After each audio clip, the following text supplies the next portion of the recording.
نبی پاک صلی اللہ علیہ وسلم نے ارشاد فرمایا سونا مسلمان وہ ہے کہ جس کام سے اس کا مطلب نہیں اس کام کو چھوڑ دے۔ اور نبی کریم صلی اللہ علیہ وسلم نے فرمایا قیامت کے دن زیادہ گناہ ان لوگوں کے ہوں گے جو زیادہ فضول باتیں کرتے تھے، ان کے گناہ زیادہ ہوں گے۔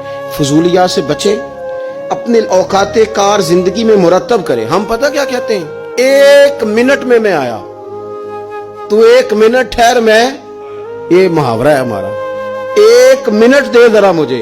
تو میں اکثر دوستوں سے کہتا ہوں کہ جو 1 منٹ ہے نا، اسے کیوں ضائع کرتے ہو؟